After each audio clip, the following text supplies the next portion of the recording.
Hello and welcome back to World 360. What does a Muslim majority area within Russia have to do with the Israel-Palestine war? Who is Geert Wilders, a far-right firebrand whose party has won the recent Dutch election? We answer these and more in today's episode. First up, Dagestan. Dagestan is a very interesting republic within the Russian Federation located along the Caspian Sea. It has a Muslim majority population, mainly Sunni Muslims. Recently, videos emerged of a mob storming a Russian airport in Dagestan in search of Jews, with some waving Palestinian flags.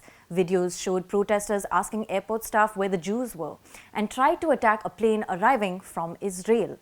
The incident caused the airport to temporarily close down. And Israel also urged Russia to protect all its citizens and Jews after several anti-Semitic slogans were also raised during this incident. Now, recent reports say cases have been lodged against 412 people in Dagestan accused, while at least 27 people have been arrested and appealed against their arrest to the Supreme Court of Dagestan. The social media platforms through which these riots were organized have also come under scrutiny.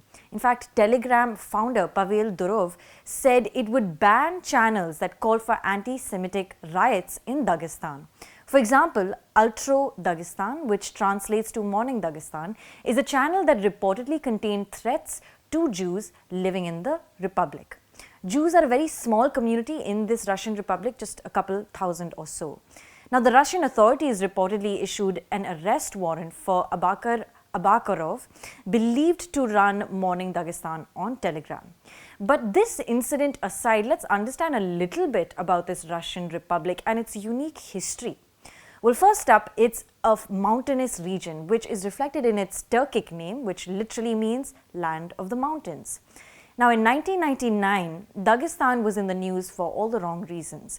That fall, Islamist forces from Chechnya infiltrated Dagestan and declared a jihadist separatist movement. There was even the declaration of a unified Chechen Dagestani Islamic State, and this was largely part of what is known as the Second Chechen War. Russia spared no effort in suppressing these incursions and established direct rule over Chechnya in May 2000.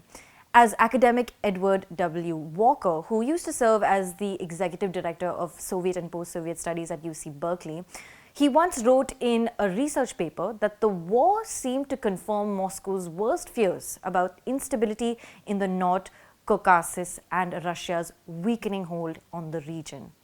Let's not forget that it is also in this region that other disputed territories like Abkhazia and South Ossetia also came about. But back to the Second Chechen War in 1999. During this time, both Russia and the Chechen rebels carried out attacks against civilians which drew international condemnation. But India at the time was quite supportive of Russia's attempts to quell the violence. In fact, in September 1999, Indian External Affairs Minister Jaswant Singh wrote to then Foreign Minister of Russia, Igor Ivanov, expressing concern over the developments in the region, calling it a manifestation of the problem of international terrorism and extremism.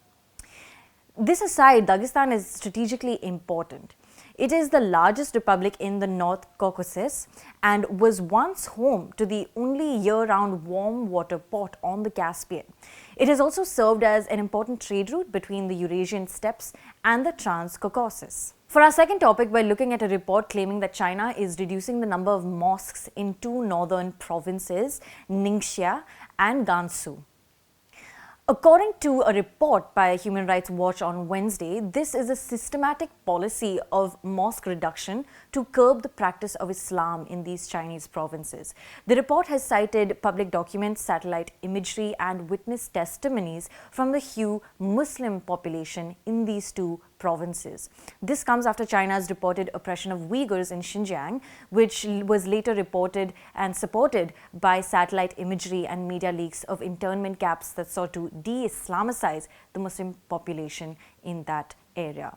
According to official figures as of 2014, China had almost 40,000 mosques nationwide, with the top three regions being Xinjiang, Gansu, and Ningxia.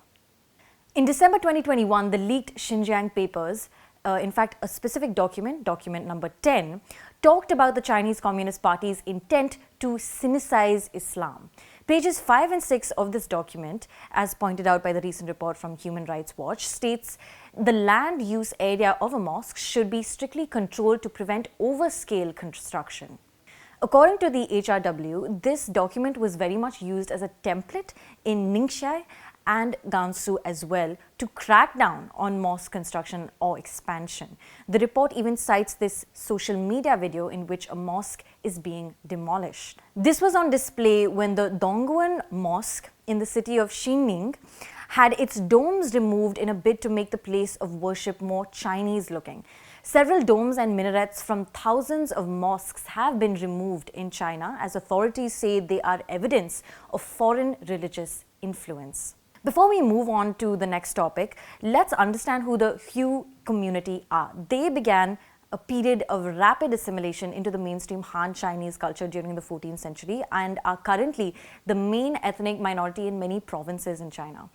They were originally Arab, Persian and Turkish peoples who began emigrating to China in the mid-7th century.